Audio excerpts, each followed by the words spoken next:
Hello, welcome back. कल हम जो लाइव सेशन कर रहे थे वो किसी टेक्निकल प्रॉब्लम के कारण बीच में ही रुक गया था, तो उसी को कंटिन्यू कर रहा हूँ। जो क्वेश्चंस मेरे पास आए हैं, let's discuss it so that उन स्टूडेंट्स की प्रॉब्लम्स जो हैं वो रिजॉल्व हो जाएं।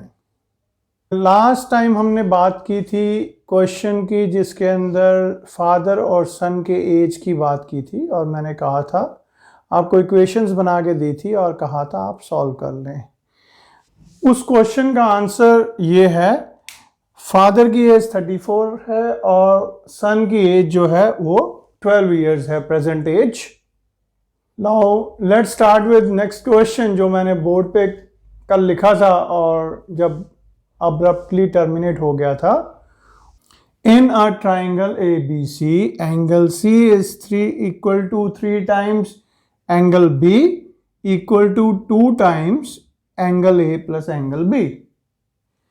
Find 3 angles in degrees. इस क्वेश्चन में हमारे पास अननोन क्या है? That is 3 angles. बट हम जो इक्वेशन बनाएंगे वो 2 एंगल्स वाली बनाएंगे। So how it is possible? It is possible from this relation. आपको दिया हुआ है angle C is 3 times angle B, और यहीं से हम ये भी लिख सकते हैं angle C is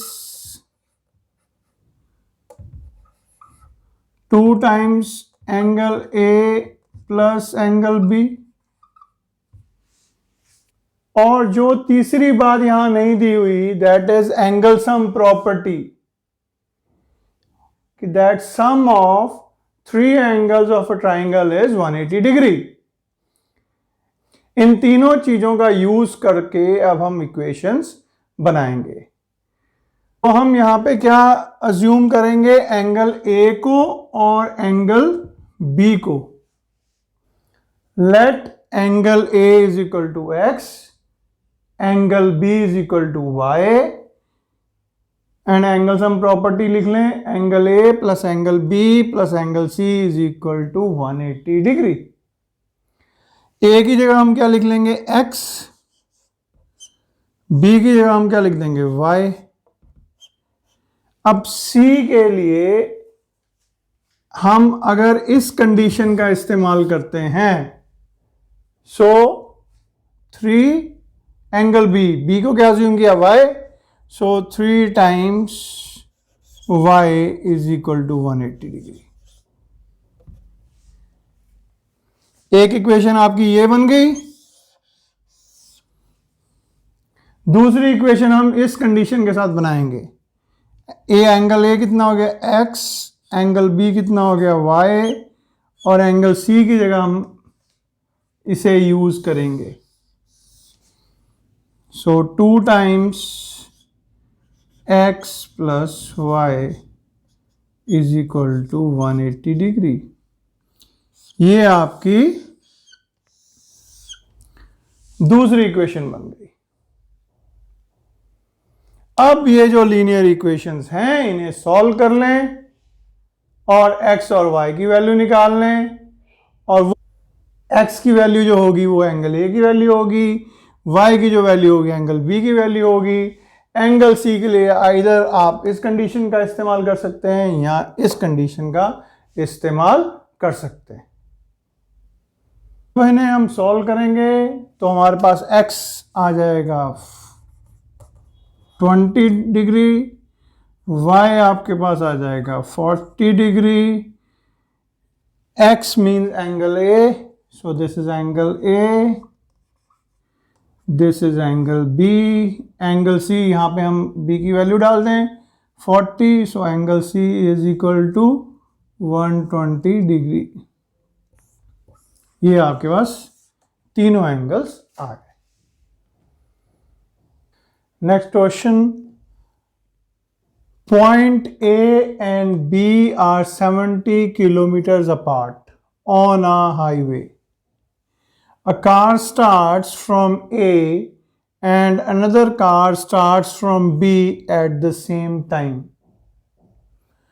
if they travel in the same direction they meet in 7 hours, but if they travel towards each other they meet in 1 hour. What are their speeds in kilometer per hour? So main points जो यहाँ question के हैं वो note कर लें. ए और B 70 kilometres की दूरी पे हैं.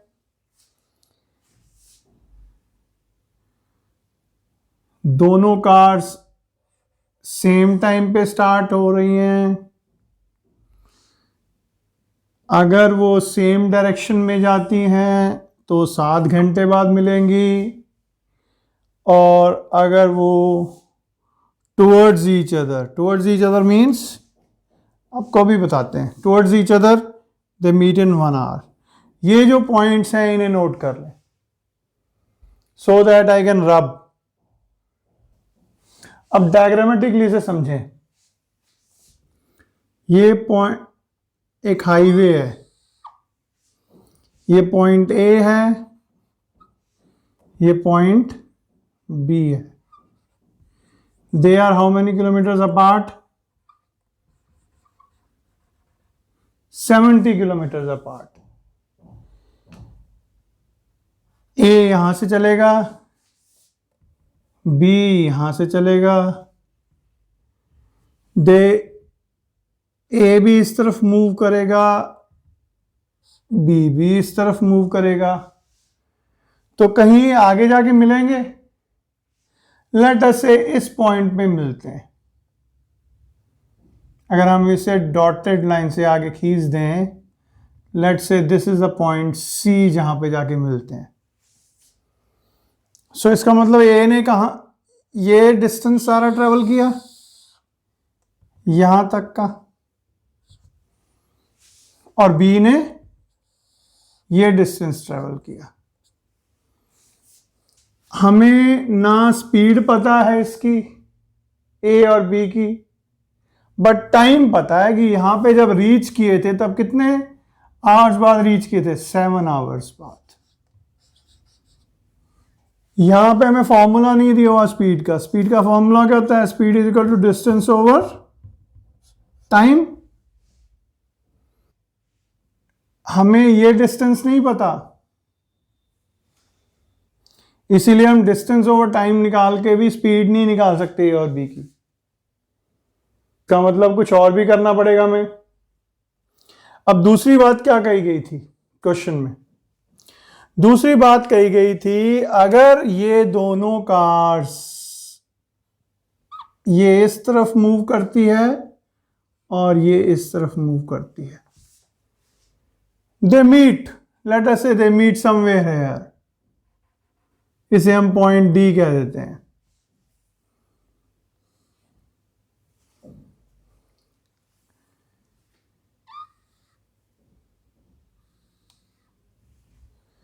कितने घंटे बाद मिली? This point meeting point is reached after 1 hour. So हम अब क्या अज्यूम करेंगे? हमने क्या निकालना है? स्पीड्स निकालनी है जो कार ए से शुरू हो रही है और जो कार बी से स्टार्ट हो रही है. उसके बाद इस एक इक्वेशन इस चीज से बन जाएगी जब ये सेम डायरेक्शन में मूव हो रही हैं, 7 घंटे बाद मिल रही हैं, और एक कंडीशन इससे बन जाएगी जब they are moving towards each other and meeting here at D. कैसे देखें? हम कार का नाम भी ए ही रख देते हैं. जो ए से शुरू हो रही car A, speed of A x, speed of B this is y, this is in kilometers per hour. Speed is equal to distance over time, ये हमें फॉर्मूला पता है. इस फॉर्मूले से को देखें, जब ये 7 घंटे बाद मिलेगी, ए की स्पीड कितनी है? एक्स है. डिस्टेंस कितना ट्रेवल किया? हमें टोटल डिस्टेंस कितना है, ए सी लेटस से ऐसे लिख देते हैं, ओवर टाइम कितना है 7 घंटे। सो इट मीन जो डिस्टेंस ट्रेवल किया that is A C is equal to 7x। और कार बी ने डिस्टेंस कितना ट्रेवल किया, बी सी, और वो कितना हो जाएगा 7y। अब आप देखें कि अगर मैं ए सी में से बी सी को सब्ट्रैक्ट कर दूं तो मेरे पास इतना डिस्टेंस बच जाएगा ना, that is equal to 70। So पहली इक्वेशन क्या बन जाएगी, 7x minus 7y is equal to 70। Coming back to the things, अब ये सेकेंड इक्वेशन के लिए बात करें। यहां पे टाइम कितना है, 1 घंटा। ये x की स्पीड से ट्रेवल कर रहा है, ये y की स्पीड से ट्रेवल कर रहा है, ठीक है। तो हम यहां पे 7 की जगह लिख देते हैं 1 लिख देते हैं, और ये c की जगह हम क्या लिख देते हैं, d। सो AD डिस्टेंस ट्रेवल किया है ना इसने, सो AD कितना आ जाएगा, AD इज 1x। इसी तरह BD आ जाएगा,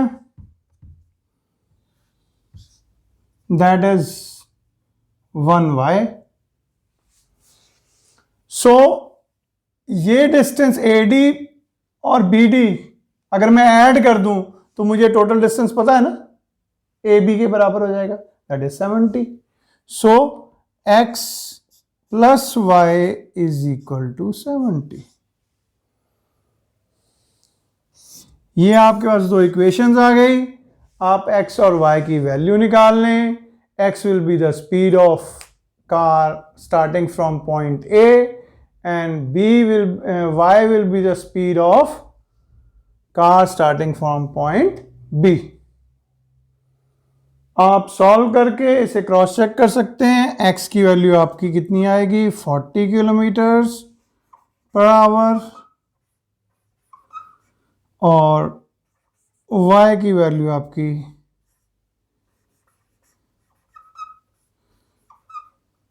30 किलोमीटर्स पर आवर आ जाएगी।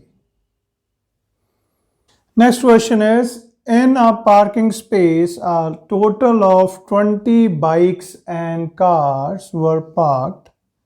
If the total number of tires were found to be 70, then find the number of cars parked. So यहाँ पे दो चीजें पार्क्ड हैं पार्किंग स्पेस में, one is bike another is car. So ये हमारी unknown quantity है, हमें नहीं पता कितनी बाइक्स और कितनी कार्स पार्क्ड हैं। सो हम अज्यूम कर लेते हैं, let the number of bikes parked is equal to x, numbers of cars parked is equal to y। Total count कितना है इन दोनों का, 20। सो फर्स्ट इक्वेशन क्या बन गई हमारे पास, x plus y is equal to 20। फिर बोला हुआ है, if the total number of tyres were found to be 70। अब बाइक के कितने टायर्स होते हैं, 2 टायर्स होते हैं, और कार के कितने टायर्स होते हैं, 4 टायर्स होते हैं। सो बाइक्स के total number of tyres 2x हो जाएंगे, और कार्स के total number of tyres 4y हो जाएंगे। इन दोनों का टोटल जो है दैट इज 70। सो ये आपकी क्या बन गई, सेकेंड इक्वेशन। आप इन इक्वेशन को सॉल्व कर लें, आपके पास number of cars parked and number of bikes parked आ जाएंगे। सॉल्व करने के बाद आप चेक कर सकते हैं, जो नंबर ऑफ बाइक्स पार्क्ड हैं they are 5 and the number of cars parked are 15। ये आपका आंसर आएगा। Thank you, see you soon, keep practice.